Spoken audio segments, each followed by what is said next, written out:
ये राग बहुत खतरनाक है, किसी से राग ना करें।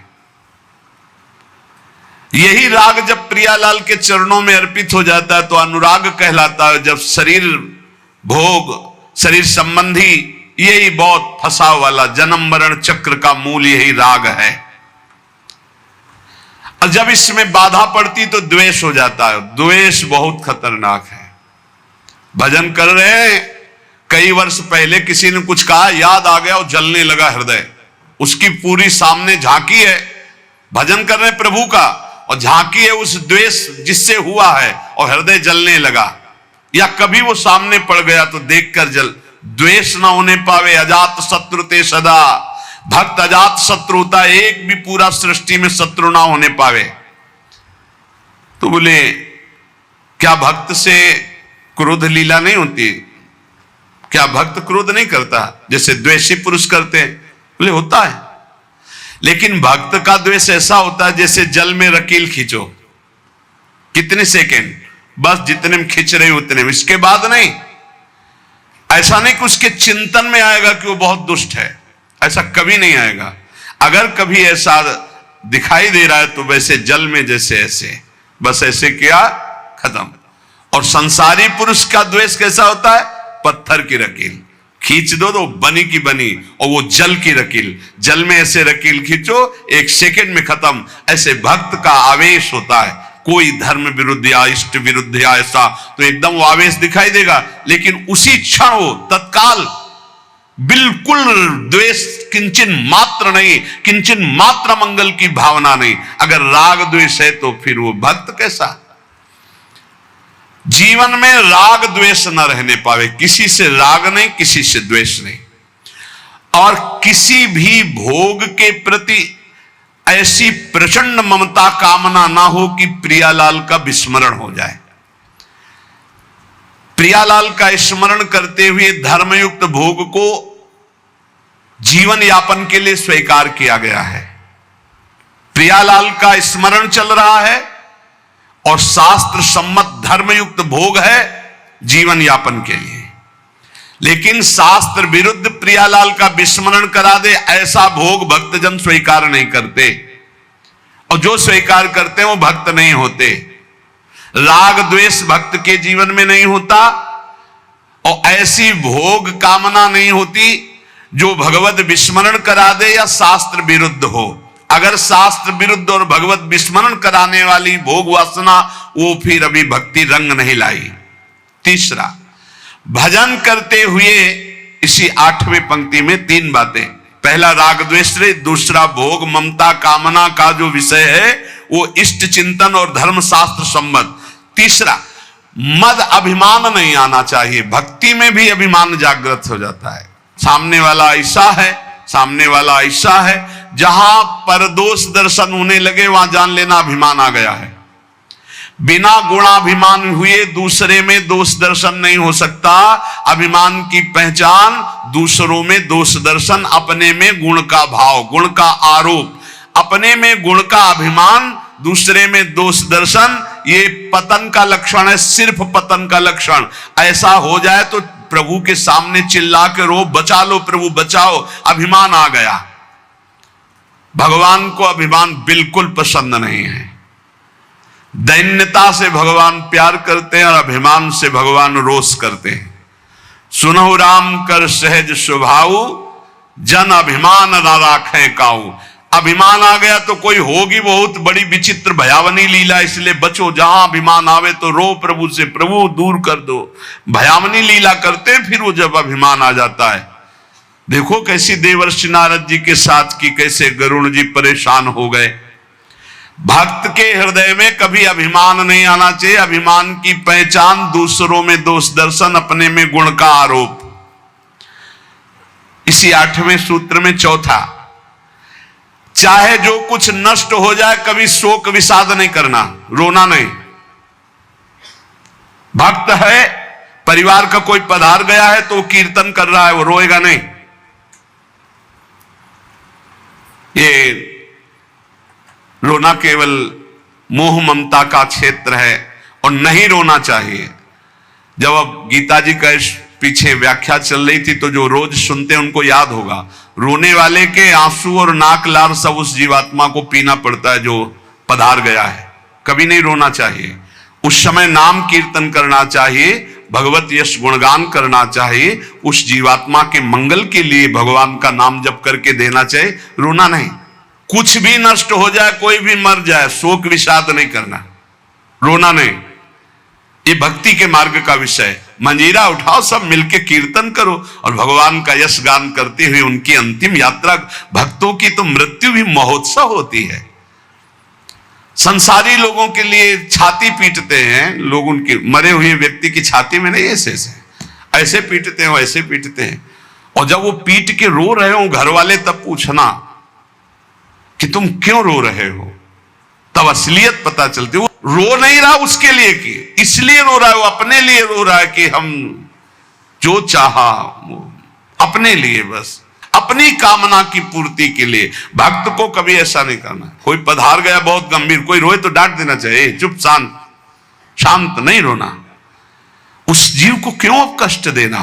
अब तो नाम कीर्तन, मान लो 50 लोग आए, 50 लोग नाम कीर्तन करो और फिर उसको भगवान के मार्ग में अग्रसर हो, आगे जहां जीवात्मा जाए उसका अच्छी जगह जन्म हो, उत्तम कुलवान भक्तवानों के घर में जन्म हो, भगवत प्राप्ति हो जाए उसको। ऐसे नाम कीर्तन करके उसको प्रदान करो, तब तो बढ़िया बन जाएगा।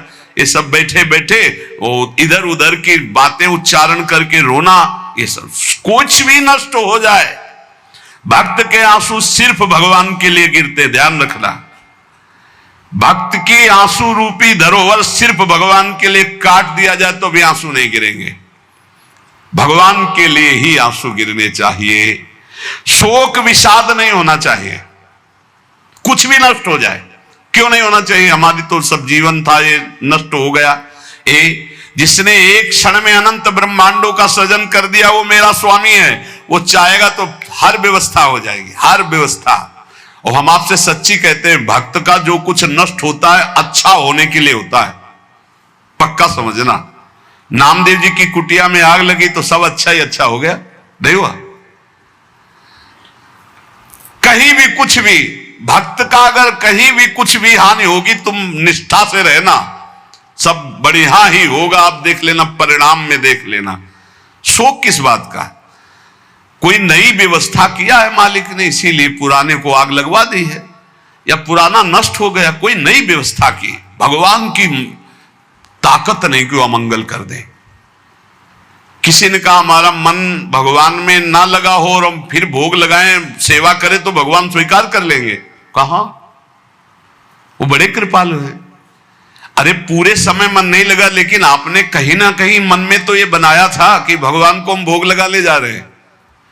इतनी भी ना तो श्रद्धा थी पाई भर, ना कोई भगवान से अपनापन था। स्तनों में जहर लगाया था भगवान को मारने के लिए, और भगवान ने फल दिया यशोदा मैया को जो मिलता है। ऐसे तो हमारे कृपालु भगवान है। तुम दूध का भोग लगाने सही में जा रहे हो, अब मन लगे चाहे न लगे तुम्हें फल तो मिलेगा ही। ये संशय मत करो, हमारे भगवान पर बड़े कृपालु हैं। शोक विषाद का विषय भक्त का नहीं होता। किसी के मर जाने पर, या किसी के नष्ट हो जाने पर, या किसी के छूट जाने पर। अमुक ने हमको छोड़ दिया, बड़ी कृपा की, क्यों। अब हमारा सहयोगी मित्र कौन होगा, भगवान। पक्का समझो, अगर हम किसी से अपनापन करते हैं तो सिर्फ भगवान के भाव से करते हैं। मेरे प्रभु आप इस हृदय मंदिर में बैठे, इसलिए मैं आप, बस और कोई संबंध नहीं, केवल एकमात्र प्रभु ही, वही है। उसी रूप कितने हैं, लेकिन स्वरूप एक ही है। सब में वही हमारे युगल सरकार विराजमान है। और इसमें 5वीं बात, 8वें सूत्र में 5वीं बात, कभी भय और संदेह न करना। कभी भय न करना।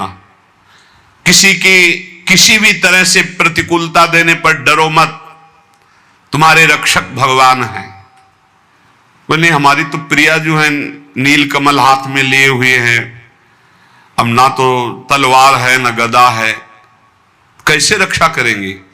तो जो ये सब बड़े बड़े दिव्यास्त्र हैं, जो जानने वाले हैं, तो 19 चरण चिन्ह प्रिया और लाल 19 चरण चिन्ह है। ये चरण चिन्ह अपने भक्त जनों की रक्षा के लिए, इन्हीं में सुदर्शन चक्र, इन्हीं में कौमोदकी गदा, इन्हीं में सब कुछ विराजमान है। भक्त की रक्षा के लिए प्यारी जू के चरण चिन्ह बलवान।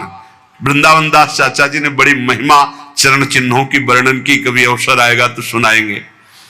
हमें भय नहीं करना और हमें संदेह नहीं करना, पता नहीं भगवान ऐसा करे कि ना करे, पता नहीं प्रिया जो आगे ऐसा संभाले कि ना संभाले।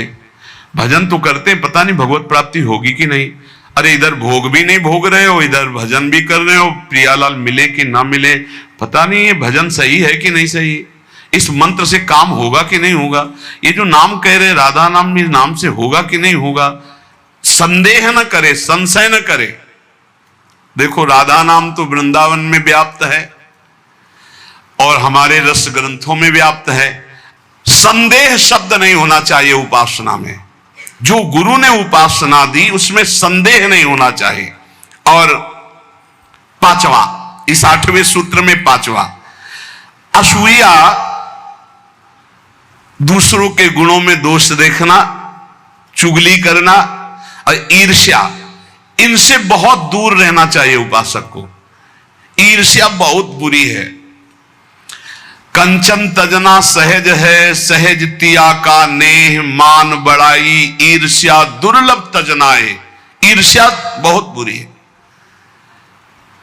मतलब ये जलाती रहती है हृदय में, ये बहुत बड़ी आग है। एक जिससे ईर्ष्या उसको प्रणाम करो उससे नष्ट हो जाएगी। इसके नष्ट करने का उपाय एक ही है, जिससे ईर्ष्या उसको बार बार प्रणाम करो, बार बार। और वो तुम्हें कितना भी कड़ुआ बोले तुम बुरा मत मानना, तो तुम्हारी ईर्ष्या नष्ट हो जाएगी। नहीं, ईर्ष्या बेमतलब जलाती रहती है। और किसी के गुणों में दोष ना देखे, किसी की चुगली ना करे। सुनो, ऐसे से कुछ लोगों का स्वभाव होता है, उनका भोजन ही नहीं पचेगा जब तक दो चार की बुराई नहीं कर लेंगे। सुना तुमने?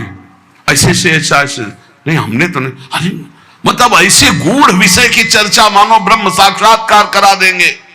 ऐसे लोगों से बचना चाहिए जो दूसरों की निंदा चुगली करते हैं।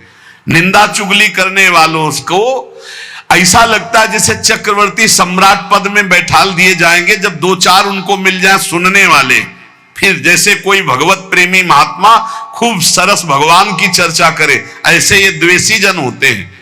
ये निंदा बहुत संभाल संभाल करके, कहीं भी चूक ना होने पावे, पूरी निंदा।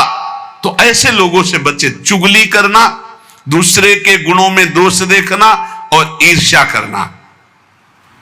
भगवदानंद का जो तारतम्य वर्णन करते हैं शास्त्र हमारे, पहली बात तो ये कहते हैं कि कोई भी कुछ भी करता है तो अपने सुख के लिए करता है। हमें सुख प्राप्त हो इसलिए, वो किसी और के लिए नहीं करता। नावा अरे पत्यु कामाय पति प्रियो भवति, आत्मनस्तु कामाय पति प्रियो भवति। नावा अरे जायाय कामाय जाया प्रिया भवति, आत्मनस्तु कामाय जाया प्रिया भवति। उपनिषद अर्थात वेद ऐसा कहते हैं, यहां परस्पर जो प्रीति है वो अपने सुख के लिए है, कोई किसी के सुख के लिए प्यार नहीं करता। जैसे नावा अरे पत्यु कामाय पति प्रियो भवति, अगर पत्नी पति से प्रीति करती है तो अपने सुख के प्रयोजन से करती है, पति के सुख का लक्ष्य नहीं होता। नावा अरे पत्यु कामाय पति प्रियो भवति, वो पति को प्यार करती है तो अपने सुख के लिए करती है। ऐसे ही आत्मनस्तु कामाय पति प्रियो भवति, यदि पति पत्नी से प्यार करता है तो अपने सुख के लिए करता है। जहां अपने सुख में बाधा हुई वहां कोई प्यार दिखाई नहीं देगा। अपने सुख के लिए ही सब जीव प्यार करते हैं, सब क्रियाएं करते हैं, सब विचर रहे हैं केवल अपने सुख के लिए। नावा अरे जायाई कामाय जाया प्रिया भवति, आत्मनस्तु कामाय जाया प्रिया भवति। इसी तरह से जो पुत्र वित्त जो जो भी सुख है वो अपने सुख के लिए है। हमें सुख मिलता है इसलिए हमें पुत्र प्रिय है, पुत्री प्रिय है, धन प्रिय है, मकान प्रिय है, हमें सुख मिलता है। जिस दिन हमें सुख मिलना बंद हो गया, हमारा प्यार कहीं नहीं रह जाएगा। अब ये सुख का तारतम्य देखना है कि वास्तविक क्या इनमें सुख है। देखो यहां कह रहे हैं, नावा अरे पत्यु कामाय पति प्रियो भवति। पति प्रिय नहीं है, पति से कामना की पूर्ति होती इसलिए प्रिय है। ऐसे कितने उदाहरण हैं, पुत्र के लिए, पत्नी के लिए, माता पिता के लिए, अलग अलग संबंधों में। हमारा शास्त्र कहता है हम केवल सुख से प्यार करते हैं, सुख से, अपने सुख से। अगर हमको दुख का संबंध दिखाई देने लगे तो सब संबंध छोड़ दें। और सुख है नहीं, केवल सुख की छाया में फंसा करके ये माया हमें बांधे हुए है। जिसे तुम सुख समझते हो ये सुख नहीं, सुख की छाया है, समझ पड़ती नहीं, ये गिरधर की माया है। जैसे किसी व्यक्ति की छाया को पकड़ने चलो कभी पकड़ में नहीं आएगा, क्योंकि वो व्यक्ति की छाया है। तो ये सुख की छाया सी दिखाई देती मृत्यु लोक में या ब्रह्मा के द्वारा रचे हुए अन्य लोकों में। सुख तो सुख सिंधु भगवान के नाम रूप लीला धाम में है। इस सुख का तारतम्य वर्णन करते हुए कहते हैं कि सबसे बड़ा सुख जो आनंद सिंधु सुख राशि, सीकर तय त्रैलोक सुपासी। सीकर कहते हैं एक बूंद जैसे ऐसे मारो उसमें जो छोटे कण निकलते हैं उसे सीकर कहते हैं। आनंद समुद्र भगवान के एक बिंदु के, एक सीकर के सुख से पूरा त्रिभुवन सुपास, पूरा त्रिभुवन सुखी हो रहा है। जो सुख का आभास भी मिल रहा है वो सच्चिदानंद भगवान है, इसलिए सुख का आभास मिल रहा है। शास्त्र कहता है यदि आनंद की प्राप्ति करनी तो आनंदो ब्रह्मेति व्यजानात् आनंदाद्धेव खल्विमानि भूतानि जायन्ते आनंदेन जातानि जीवन्ति आनंदम प्रयन्त्यभि संविशन्ति। वेद कहता है आनंद से ही हमारी उत्पत्ति हुई है। हम आनंद सिंधु भगवान के अंश हैं, इसलिए सहज सुख राशि, चेतन अमल सहज सुख राशि। आनंद ब्रह्म है, उसी आनंद ब्रह्म से हमारी उत्पत्ति हुई, अर्थात हम उसके अंश हैं। हमारा स्वरूप भी आनंद स्वरूप ही है और आनंद की ही हम खोज कर रहे हैं। आनंद के लिए ही हम कर्म कर रहे हैं, आनंद के लिए ही हमारा जीवन है। पर हम आनंद में प्रविष्ट होना नहीं जाने कि आनंद है कौन सा। हम समझते हैं शरीर में आनंद है, पुरुष शरीर में, स्त्री शरीर में, अमुक धन में, अमुक भोग में, अमुक क्रिया में। आज तक किसी को आनंद नहीं, ग्लानि और पश्चाताप प्राप्त हुआ। आनंदम ब्रह्मणो विद्वान न बिभेति कुतश्चन आनंदो ब्रह्मेति वजानात्। जो परमात्मा है, योगी जन जिसे परमात्मा कहते, ज्ञानी जन जिसे ब्रह्म कहते हैं, भक्त जन जिन्हें भगवान कहते हैं, प्रेमी जन जिन्हें लाडले कहते हैं, वो आनंद स्वरूप हैं, वो सुख समुद्र हैं। भयग्रस्त प्राणी जब तक इनकी शरण में नहीं आएगा तब तक कुछ भी कर ले वो आनंद को प्राप्त नहीं हो सकता। हमारा सब जगने से लेकर सोने तक और बाल्यावस्था से लेकर के वृद्धावस्था तक और जन्मने से लेकर मरने तक एक ही चेष्टा है कि मुझे आनंद मिल जाए, क्योंकि हम आनंद के अंश है, आनंद की खोज कर रहे हैं। यदि तत् सुकृतम रसो वैशः रसम हृवायम लब्ध्वानंदी भवतु। वो परमात्मा स्वयं रूप तत्व रूप है, पूर्ण रस स्वरूप है, और जो इस रस स्वरूप परमात्मा को जान लेता है वो ब्रह्मानंद में डूब जाता है, वो आनंदमय हो जाता है। हम आनंद की खोज कर रहे हैं भोगों में। वो वेद शास्त्र पुराण ऋषि मुनि क्या कह रहे हैं कि आनंद स्वरूप परमात्मा है, और जो उस परमात्मा रस स्वरूप परमात्मा का अनुभव कर लेता है, जान लेता है, वही आनंद को प्राप्त होता है। देखो आनंद का तारतम्य बतलाते हुए श्रुति कहती है इस मृत्यु लोक में युवावस्था हो, जवान शरीर हो, श्रेष्ठ आचरण हो, वैदिक सिद्धांतों को जानने वाला हो, अपने इंद्रियों के शासन में कुशल हो, सफल कर्मण्यता हो, शरीर में कोई रोग ना हो, बड़ा सुंदर हो, बलवान हो, खूब सुदृढ़ शरीर हो, धन संपत्ति हो, मनमानी भोगानंद प्राप्त करने के लिए सुंदर हर वस्तु उसके पास हो, सुंदर स्त्री, वैभव, हर सब कुछ। इसे कहते हैं एक मानुषानंद, मृत्यु लोक का। सुनते जाना, इसे कहते हैं मानुषानंद। और जब कोई उत्तम कर्म करता है, शुभ कर्म करता है, तो उत्तम कर्म करके वो गंधर्व योनि को प्राप्त होता है।